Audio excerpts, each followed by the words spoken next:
오늘 3부 예배 오신 모든 주님의 이름 성도들을 주님의 이름으로 환영하고 사랑하고 축복합니다. 하나님께서 부르신 자리에 귀한 은혜가 함께할 줄 믿습니다. 이제 우리 두 손을 가슴에 올려놓고 우리 하나님께서 2026년 우리 교회 주신 말씀을 믿음으로 선포하겠습니다. 시작. 여호와가 나를 항상 인도하여 메마른 곳에서도 내 영혼을 만족하게 하며 내 뼈를 견고하게 하리니 나는 물된 동산 같겠고 물이 끊어지지 아니하는 샘 같을 것이라. 아멘. 할렐루야. 2026년도 하나님께서 우리의 삶을 인도해 주신 줄 믿습니다. 어느 성도 하나 방황하거나 잘못된 길 가지 않고 오늘 하나님의 인도함을 받는 이 한 해가 될 줄 믿습니다. 오늘 우리가 함께 봉독한 이 말씀을 통해서 내가 나를 사랑하느냐 한번 따라할까요? 내가 나를 사랑하느냐. 오늘 예수님의 위대한 질문 네 번째 시간을 맡겠습니다. 여러분, 질문은요 마치 거울과 같은 거예요. 우리가 거울 앞에 서야지 우리 진짜 모습을 보지 않겠습니까? 마찬가지로 우리가 질문을 받거나 우리가 시험을 봐야 하지만이 우리가 갖고 있는 영적인 상태, 우리의 실력을 제대로 알 수 있고 평가받을 수 있는 것입니다. 어제 23분의 교사들과 함께 교사 교육을 하는 시간을 가졌습니다. 제가 2시간 동안 성경 교수법을 가르쳤는데요. 그때 우리 선생님들에게 체크리스트를 좀 드렸어요. 16개 문항을 드렸습니다. 어떤 영성과 태도와 또 어떤 삶에 대한 이런 16가지 질문을 던지고 여기에 체크하라고 그랬어요. 나에게 해당하는 것만 체크하는 거예요. 정말 열심히 최선을 다해서 교사를 했던 분은 16개를 다 체크하게 되는 거고요.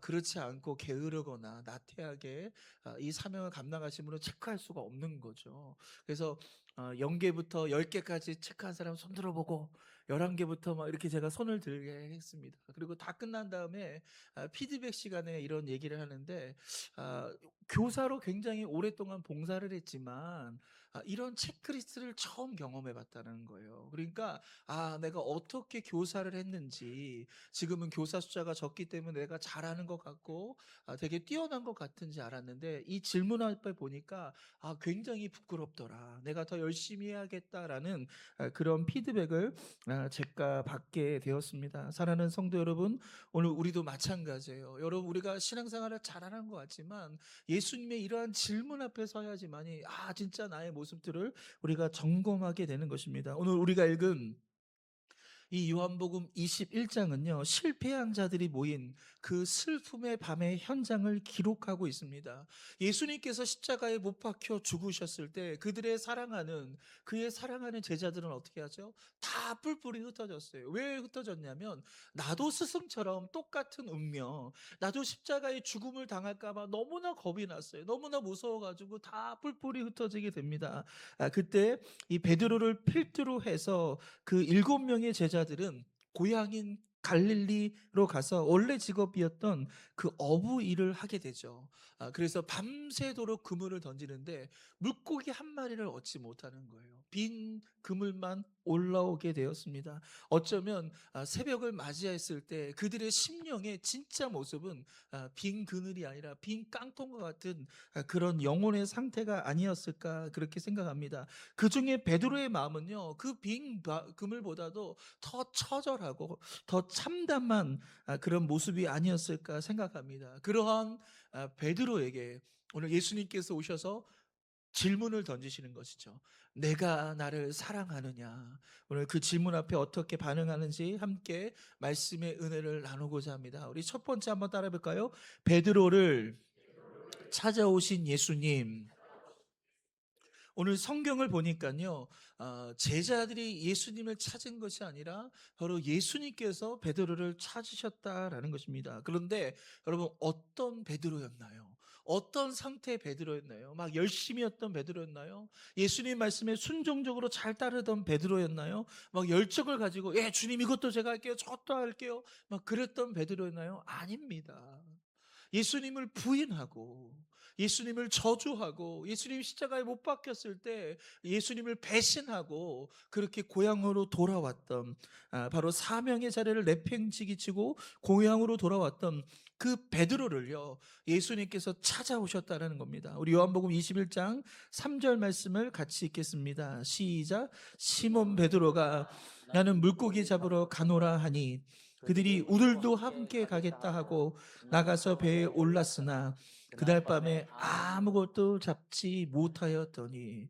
여러분, 베드로가 제자들에게 뭐라고 하죠? 나 이제 물고기 잡으러 갈 거야. 고향 갈 거야. 나 원래 하던 일 할 거야. 라고 하면서 직업 복귀 선언을 합니다. 그런데 이것은 단순하게 직업을 복귀하겠다는 선언이 아닙니다. 이제 나는 끝났어. 나는 더 이상 사도가 아니야. 나 같은 배신자가 어떻게 예수님의 제자라고 할 수 있어? 나는 실패자야. 나는 배신자야. 나는 자격이 없어. 라고 하는 그 이야기랑 같은 모습입니다. 베드로는요, 그 마음속에 불탔던 주님을 향한 뜨거운 사랑과 그 열정의 엔진이요, 한순간에 꺼져버렸어요. 여러분, 자동차 보세요. 엔진이 꺼져버리면요, 아무리 고가의 자동차여도 움직이지 않습니다. 그 베드로를 움직였던 그 마음의 심령의 엔진이요, 한순간 꺼져버린 거예요. 그래서 아무것도 하지 못하고 그냥 터벅터벅 고향으로 돌아갈 수밖에 없었습니다. 더 이상 주님을 위해서 어떤 것도 할 수 없는 그 비참한 삶을 살고 있었을 때 바로 예수님께서 그 베드로를 찾아오셨다라는 것입니다. 사랑하는 성도 여러분, 우리도 마찬가지 아닌가요? 우리가 신앙생활 하면서도 우리도 베드로와 같을 때가 있어요. 겉으로는 잘하는 것 같지만 마음 한켠에는요, 하나님을 부인하고 의심하고 때로는 하나님을 저주하는 그런 모습들도 우리 안에 있을 수 있다라는 것입니다. 그런 우리를 보실 때 주님은 어떤 마음이실까요? 우리가 그런 마음을 두면 괜시리 우리는요, 하나님께서 나를 책망하시겠지, 나를 미워하시겠지, 나를 버리실 거야, 내가 지금 이렇게 안 되는 것은 내가 그때 그런 마음을 가져서 라고 우리는 자책할 수 있습니다. 하지만 주님은요, 그렇게 생각하지 않으시다라는 것입니다. 여러분 스스로 실패자라 여길지라도요, 오늘 그 주님께서는 베드로를 찾아오셨듯이 오늘 이 예배에 여러분을 만나시고 여러분을 찾아가시고 여러분을 회복시켜 주심을 믿으시기를 바랍니다. 그래서 예수님은 그 숯불을 딱 켜놓고 그리고 아침 식사를 딱 정갈하게 준비한 상태에서 그 베드로를 부르십니다. 그리고 베드로에게 이렇게 말씀하시죠. 우리 요한복음 21장 15절 말씀을 읽겠습니다. 시작. 그들이 조밥 먹은 후에 예수께서 시몬 베드로에게 이르시되 요한의 아들 시몬아, 내가 이 사람들보다 나를 더 사랑하느냐 하시니 이르되 주님 그러하나이다. 내가 주님을 사랑하는 줄 주님께서 아시나이다. 이르시되 내 어린 양을 먹이라 하시고. 베드로에게 예수님께서 질문을 던지는 거죠. 내가 나를 사랑하느냐라고 이렇게 질문을 던지는데 이게 요한복음 21장 15절입니다. 그리고 16절에 또 한 번 똑같은 질문을 던지고 17절에도 또 한 번 질문을 던지셔요. 그래서 예수님은 베드로에게 세 번의 질문을 던집니다. 그런데 이 예수님의 질문에는요, 미묘한 차이가 있어요. 다 겉으로 봤을 때 똑같은 것 같은데 15절에는요, 이 사람들보다 나를 더 사랑하느냐. 이 사람들은 누구겠어요? 지금 그 함께 어부로 고기를 잡는 그 나머지 7명의 제자들, 이 사람들보다 나를 더 사랑하느냐, 이런 질문일 수 있는데 헬라어로 보니까 이 사람들은요, 여러분, 이 사람들로만 해석이 되는 것이 아니라 이 것들보다로도 해석할 수 있어요. 그러면 베드로가 지금 갖고 있는 게 뭐죠? 배가 있잖아요. 그리고 지금 마지막에 밤새도록 고기를 못 잡았는데 예수님께서 그물을 오른편에 던지라고 했을 때 그 그물에 가득 찰 정도로 물고기가 잡힌 거예요. 이거를 시장에다 팔았으면요, 아마 수백만 원의 그 가치가 되는, 여러분 장사하시는 분들, 사업하시는 분들 있잖아요. 어느 날 갑자기 크게 대박적인 이런 축복을 받을 때가 있지 않습니까? 하루에 모든 것들을 다 회복할 정도로 큰 축복을 받을 때가 있는데 아마 그 순간이었던 것 같아요. 그러니까 이것들보다, 그 배보다 나를 더 사랑할 수 있느냐, 그 물질보다 나를 더 사랑할 수 있느냐라고 던지신 예수님의 질문일 수 있습니다. 여러분, 이러한 예수님께서 베드로에게 너 나 아가페 하느냐라고 질문을 던질 때요, 베드로가 어떻게 대답하는지 아십니까? 예, 제가 예수님을 필레오 합니다라고 대답합니다. 베드로는요, 아가페한다라고 대답할 수가 없는 거예요. 여러분, 아가페는요 최고의 사랑입니다. 희생적인 사랑인데 베드로는 그런 수준이 되지 않았던 거예요. 그래서 그보다 한 단계 아래에 있는 우정의 사랑, 그 친구들이 사랑하는 거, 여러분 친구들을 위해서 때로는 우리가 희생도 하지 않습니까? 그 필로의 사랑으로 예수님께 대답을 합니다. 그럴 때 16절에 또 예수님이 질문하죠. 이때는 다 치워버렸어요. 옆에 있는 사람도 치우고 물건도 치우고 돈도 다 치우고 너랑 나랑 1대1을 된 상황에서 너 나 사랑하냐? 아가페 하냐라고 질문 던집니다. 그때 16절에도 보면 베드로가요. 예, 주님 제가 필레오 사랑합니다라고 대답합니다. 그러자 예수님께서 17절에 더 이상 아가페라고 질문하잖아요. 왜? 베드로가 그의 영적인 수준에서는요. 아가페적인 사랑을 할 수 있다고 고백할 수 있는 수준이 아닌 거예요. 그래서 예수님은요. 베드로의 수준으로 낮춰서 그래? 그러면 너 나 필레오 사랑은 하니? 라고 이렇게 그 질문을 던지신 것을 볼 수 있습니다. 여러분, 이 질문 앞에 선 베드로가 어떤 마음이었을까요? 여러분, 이 세 차례 동일한 질문을 받으면서 그 질문을 통해 너는 여전히 내 사랑하는 제자다라고 예수님께서는 말씀하시는 거예요. 이 질문의 의도는 바로 이것입니다. 예수님은 그 베드로의 실수를 회복하기를 원하셨어요. 그래서 베드로가 예수님을 부인했을 때 그 숯불을 피고 있었거든요. 그 숯불을 피고서 불을 쬐고 있었을 때 그 근처에 있었던 여종 하나가 베드로를 지목하면서 야, 너 저 예수를 따르던 사람 아니야 라고 할 때 베드로가 어떻게 하죠? 아, 나 그런 사람 몰라. 나 예수님 몰라 라고 부인하고요. 나중엔 저주까지도 하면서 예수님을 배신했던 것이 그 베드로였어요. 바로 그 숯불에 불을 쬐고 있었을 때 이 베드로가 그런 배신을 합니다. 예수님은요 그 동일한 숯불을 펴놓고 그 베드로에게 내가 나를 사랑하느냐 내가 나를 사랑하냐 세 번을 물으시면서 그때의 실수 그때의 실패 그때 잘못했던 그 배신의 자리를 사랑으로 회복하시는 오늘 이것을 볼 수 있습니다. 사랑하는 성도 여러분, 여러분 르네상스의 거장 이 미켈란젤로를 여러분 잘 아실 것입니다. 여러분 위대한 작가죠. 인류가 낳은 최고의 걸작 이 거장이라고 할 수 있는데요. 그에게는 제자였던 카스텔로라는 제자가 있었습니다. 카스텔로가 한 번은 그 스승과 함께 작품을 만들다가 그만 대리석의 한 모퉁이를요. 어, 이 모퉁이를 빼면 안 되는데 이 모퉁이를 그만 실수로 이 모퉁이가 한 모퉁이가 확 하고 날아가 버린 거예요. 그러니까 카스테로 입장에서 너무나 기가 찬 거죠. 스승과 함께 작업을 해야 되는데 이걸 잘 만들어야 되는데 오히려 내가 실수를 해버려가지고 큰 낭패를 갖게 된 것입니다. 이 구도가 완전히 망가져 버리게 된 상황입니다. 그래서 이 카스테로가 너무 겁이 나가지고 그냥 도망치려고 그랬어요. 그 도망쳤던 그 제자를 이 미켈란젤로가 발견하고 그를 붙잡습니다. 무슨 일이 있었냐? 왜 도망가려고 하느냐라고 했대 그 제자가 이실직고를 하거든요. 그때 카스테로는요 스승이 굉장히 벼락같이 그런 화를 낼 줄 알았어요. 그런데 미켈란젤로는 화를 내지 않고 그의 손을 딱 붙잡더니 그 대리석으로 다시 가는 거예요. 그러더니 그 손을 잡고 다시 한번 그 대리석을 미켈란젤로가 함께 만들어가면서 이걸 이렇게 만들고 이렇게 하면 더 멋진 근육, 더 섬세한 근육이 만들어질 수 있을 거야라고 하면서 이 작품을 완성하게 되었습니다. 여러분 너무나 아름다운 작품이 이렇게 완성이 된 거예요. 여러분 오늘 우리도 우리 스스로 자책하지 않나요? 난 실패한 인생이야. 나는 예수님을 배신했어 라고 하면서 스스로 실패자라고 얘기할 때 아니요. 주님은 여러분의 손을 붙잡고 여러분의 인생을 다시 한번 아름답게 여러분 작품으로 만들기를 원하고 계신 거예요. 오늘 시간 하나님의 손을 여러분 붙잡을 수 있기를 주님의 이름으로 축원드립니다. 오늘 이것이 하나님의 은혜인 것을 믿으시기를 바랍니다. 두 번째로 한번 따라할 거예요. 권태의 문제. 여러분 권태라는 단어가 뭐죠? 여러분 우리가 결혼 생활을 한단 말이에요. 처음에 결혼할 때 어떻게 해요? 서로 그 상대를 바라보고 굉장히 흥분되고 어떤 기대가 되고 또 행복하고 어떤 기쁨이 충만하고 그 사랑이 넘쳐나지 않았습니까? 근데 1년이 지나고 5년이 지나고 10년이 지나면서 그럼 부부 관계가 다 어떻게 변해요? 다 서먹서먹해져요. 할렐루야. 네. 제가 예전에 우리 와이프를 딱 안고 있으면요. 그 심장 박동 소리가 두근두근 두근두근 막 귀에 들리는 거예요. 그런데 지금은요. 안고 있으면요. 얘가 심장이 있나? 와이프도 저한테 그럴 것 같아요. 여러분 세월이 지나면요 다 그렇게 권태기에 다 빠지게 됩니다. 그런데 이 권태기라는 게 뭐냐면 사랑과 의무의 밸런스가 무너지는 거죠. 여러분 결혼 생활이라는 게 가정을 이뤄봐서 다 알잖아요. 남편은 남편대로 얼마나 노력하는지 모릅니다. 뼈 빠지게 일해요. 진짜 뼈를 갈 정도로 그 가정을 유지하고 아이들 공부시키고 그렇게 가정을 건사하기 위해서 얼마나 노력을 하는지 모릅니다. 남편의 의무가 있어요. 그렇다고 아내 노나요?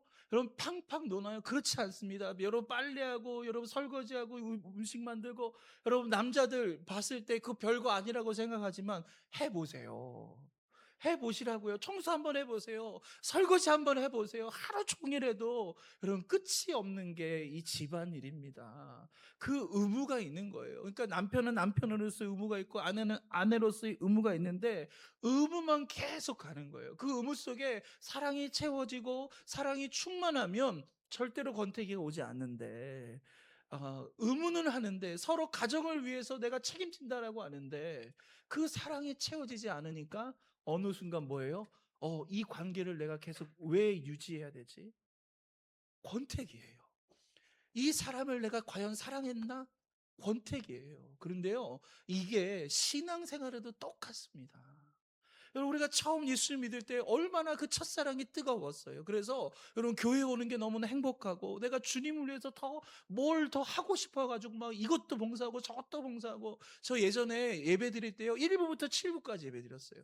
제가 다닌 교회는 1부터 7부까지 있었어요. 7시부터 저녁 7시까지. 근데 한 번도 빠지지 않고 모든 예배를 다 참여했어요.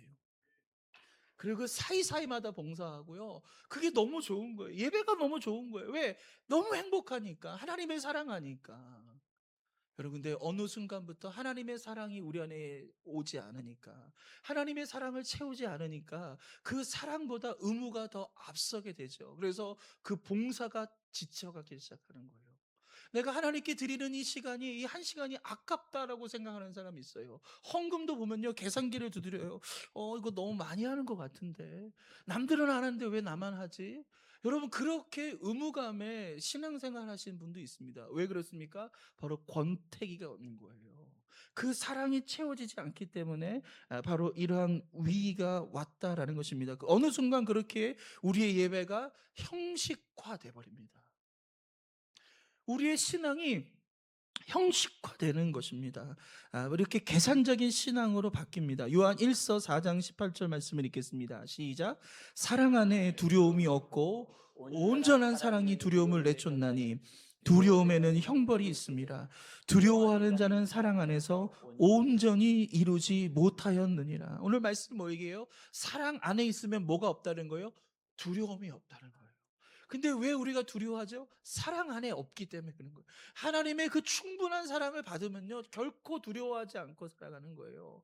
여러분, 사랑 안에 거하면 형식적인 신앙인이 될래야 될 수가 없는 것입니다. 근데 사랑을 받지 못하니까 모든 것이 의무가 되어지고, 모든 것이 귀찮아지고, 모든 것을 계산적으로 바뀌는 것입니다. 여러분, 지루함이라는 건요, 시간의 문제가 아니에요. 사랑의 문제예요. 여러분, 사랑할 때, 연애할 때 보세요. 막 2시간 거리인데도 너무 좋아서 갔잖아요. 근데 5분 거리인데도 나 너 바빠 안 가고 막 그런 게 우리의 모습 아닌가요? 사랑하면 그렇게 돼요. 성경에 보니까 야곱이요 라헬을 사랑합니다. 그 라헬과 결혼하기 위해서 몇 년을 기다려요? 14년을 기다립니다. 14년을 기다리고 또 기다리면서 그 라헬과 결혼했던 이 야곱의 마음은 어떤 마음이었죠? 사랑하니까 기다릴 수 있는 겁니다. 예수님의 그 발 앞에 옥합을 깨뜨렸던 마리아. 여러분 그 옥합은요 정말 귀한 거예요. 이 옥합은요 내 결혼 지참금이에요. 이 옥합이 있어야 내 결혼할 수 있고 이 옥합이 있어야 내 인생이 바뀌는 거예요. 근데 마리아는요 이 옥합을 예수님 앞에 그냥 깨뜨려 버려요. 여러분 세상의 사람들은 그걸 낭비라고 얘기하지만 마리아에게는요 그게 기쁨인 거예요. 왜? 사랑하니까. 사랑으로 하는 모든 것은 기쁨이 되어지고요. 사랑으로 하는 모든 것은 감사가 되어질 수 있는 것입니다. 사랑하는 성도 여러분, 오늘 우리가 1시간 예배를 드리는데 사랑하면요 이 시간이 너무 짧게 느껴져요. 근데 그 사랑이 우리 안에 채워지지 않으면요, 오늘따라 이렇게 목사님 소리가 지루한 거야. 했던 얘기 또 하고 또 하고 또 하고 그렇게 지루해지게 되는 것입니다. 사랑하는 성도 여러분, 오늘 우리가 그 사랑을 경험하는 이 귀한 은혜가 있기를 축복합니다. 요한계시록 2장 4절 말씀을 읽겠습니다. 시작. 그러나 너를 책망할 것이 있나니 너희 첫사랑을 버렸느니라. 첫사랑을 버렸다. 첫사랑을 버리면 권태에 빠지게 되는 거예요. 첫사랑을 잃어버리면 신앙은 무기력해집니다. 첫사랑을 잃어버린 성도들은요, 무기력할 수밖에 없다라는 것입니다. 여러분, 세상 사람과 우리가 뭐가 달라요? 여러분, 세상 사람 눈 두 개고 우리가 눈 하나인가요? 세상 사람도 콧구멍 두 개인데 우리가 콧구멍 하나밖에 없나요? 아니죠. 우리 똑같아요. 눈, 코, 입 다 똑같아요. 근데 뭐가 다른 거예요? 하나님의 사랑이 다르잖아요. 세상 사람들은 그 하나님의 사랑을 몰라요. 경험하지 못했단 말이에요. 하지만 저와 여러분 안에는 그 사랑이 있기 때문에, 그 사랑 때문에 그 모든 어려움을 이겨낼 수 있는 거예요. 그 풍랑 속에서도요, 여러분 두려워하지 않는 이유는 뭐예요? 그 주님의 사랑이 우리 안에 있기 때문에 두려움이 떨쳐나가는 겁니다. 하지만 그 사랑이 떠나면요, 이 평범한 일상도 두려움의 대상이 돼요. 벌벌벌벌 떨어요. 집 밖을 못 나가요. 그런 두려움 가운데 빠지게 됩니다. 여러분, 여기저기서 한국교회가 위기라는 얘기를 합니다. 그 위기라는 이유의 이면에는요, 숫자가 있는 거예요. 예전에는요, 한국교회 부흥할 때요, 1,000만이었어요. 그러니까 우리나라 인구의 4분의 1, 5분의 1이 기독교인인데 지금은요, 통계가 600만이에요. 완전 반토막이 난 거예요. 근데 그 600만도 불안한 게, 그 600만 명 안에는요, 또 명목상 그리스도인, 이름뿐인 그리스도인이에요. 그냥 교회 왔다가만 가는, 그냥 교정만 있고 예배를 드리지 않는 명목상 그리스도인이 한 30% 정도 되고요. 그리고 또 가나안 성도가 28%입니다. 여러분, 가나안 성도가 뭐죠? 가나안, 거꾸로 하면 뭐가 돼요? 안 나가. 안 나가. 내가 예수를 믿는다 그러는데 교회는 안 나가. 내가 하나님을 믿는다는데 교회는 안 나가. 여러분, 하나님을 믿는데 어떻게 교회를 안 나올 수 있어요? 여러분, 선교가 존재하는 목적이 뭔지 아십니까? 그 땅이 예배가 없기 때문에 그런 거예요. 그 땅에 교회를 세우기 위해서 선교를 하는 겁니다. 그러면 하나님은 그 교회를 기뻐 받으셔요. 그 교회를 통해 예배 드린 걸 너무 기뻐하시는 거라는 거예요. 그런데 나는 예수를 믿는다고 그러는데 교회는 안 나가. 이건 있을 수 없는 거예요. 그러면 그거는 형식적이고 가짜 신앙일 수밖에 없습니다. 어떤 목사님은 심각하게 그 구원 못 받는다라고까지도 하는 분이 계시는 거예요. 여러분, 여러분 명목상 그리스도인은 혹시 아닙니까? 여러분, 30%입니다. 한국 교회 전체 통계를 지금 얘기해요. 우리 교회라고 예외가 될까요? 우리 교회 주일날 한 350명 정도 와요. 30%면요 100명이 넘는 성도들이요, 어쩌면 명목상 그리스도인, 그냥 이름뿐인, 그냥 발만 왔다 가는 그런 성도일 수 있다라는 것입니다. 사랑하는 성도 여러분, 오늘 이 시간 예수님의 이 질문 앞에서 나는 과연 예수님을 사랑하는가? 그 사랑이 내 안에 머무르고 있는가? 여러분, 사랑은 언제 채워지는지 아십니까? 내가 사랑을 고백할 때 채워지는 거예요. 내가 예수님을 사랑합니다라고 고백할 때 그 사랑이 채워지는 거예요. 부부의 사랑도 마찬가지예요. 우리 성도의 사랑도 마찬가지입니다. 우리 그런 의미에서 옆에 사람들 손을 꼭 잡고 예수님의 이름으로 당신을 사랑합니다. 할렐루야. 여러분, 그 사랑이 충만한 성도가 됐으면 좋겠어요. 이따 나가실 때 저랑 악수하면서 저한테 이렇게 인사해주세요. 목사님 사랑합니다 해주시고, 저도 마찬가지 여러분에게 사랑합니다 이렇게 인사할 거예요. 아셨죠? 왜? 교회는 그 사랑이 채워져요. 하나님의 그 사랑이 채워져야지만이 우리가 그 어떤 의무가 아닌 정말 그 사랑의 힘을 갖고 모든 것을 다 감당할 수 있게 된다라는 것입니다. 오늘 이 베드로에게 예수님께서 던지신 질문, 내가 나를 사랑하느냐? 예, 주님, 제가 주님을 사랑합니다 라는 그 순간에 그 사랑이 흘러 들어오는 거예요. 그 사랑의 역사가 시작이 되는 것입니다. 그래서 베드로에게 하나님께서 이런 은혜를 주시지 않습니까? 우리 마지막 세 번째로 우리 한번 따라 볼까요? 세상을 이기는 유일한 동력. 그 힘이 뭐에 있어요? 여러분 숫자로 세상을 이겼나요? 아닙니다. 한국교회 숫자로 이 세상을 뒤집은 게 아니에요. 기독교 역사를 보세요. 숫자가 많다고 막 유럽 사회를 변화시키고 미국 사회를 바뀌고 그게 아닙니다. 소수였어요. 그 소수가 예수님을 제대로 믿고 제대로 사랑하고 제대로 따라갔을 때 그 사람들을 통해서 하나님은 그 시대를 변화시키시고 수많은 영혼들을 변화시킨 것을 믿으시기를 바랍니다. 오늘 우리의 삶에는요, 수많은 이 세속주의의 흐름과 이 물질주의 유혹이 끊임없이 우리에게 다가오는데, 이것을 이길 수 있는, 이 유혹을 이길 수 있는 힘이 어디서 나오나요? 여러분, 우리가 의지한다고, 의지를 갖고 있다고 나오나요? 내가 결단한다고 나오나요? 아닙니다. 그 사랑이 우리 안에 역사할 때만이 우리는 세속화에 대해서 승리할 수 있고, 세상의 수많은 죄의 유혹으로부터 우리는 우리를 지키고 보호할 수 있는 것입니다. 요한복음 21장 우리 17절 말씀을 같이 읽겠습니다. 시작.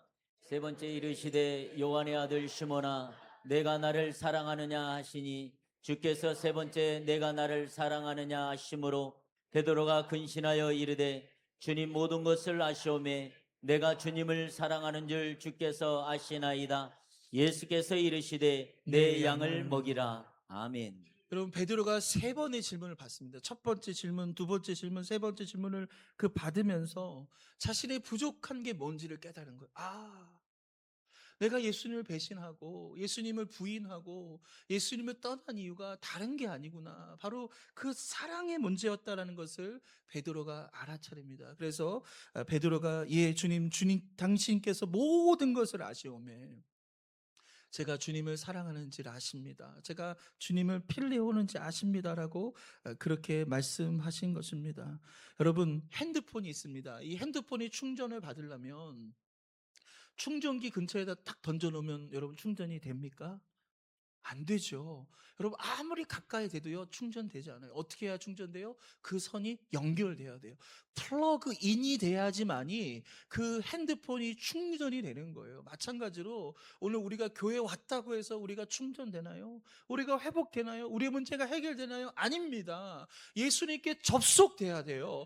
플러그인 상태가 될 때만이 하늘의 은혜가 우리 안에 충만하게 역사하고 그 능력이 우리 가운데 임하고요, 그 권세의 역사가 나타나서요, 우리는 이 세상을 이길 수 있는 힘을 우리가 공급받게 되는 것입니다. 우리는 어떻게 우리가 예수님과 우리가 접속할 수 있을까요? 하나님을 뜨겁게 찬양하세요.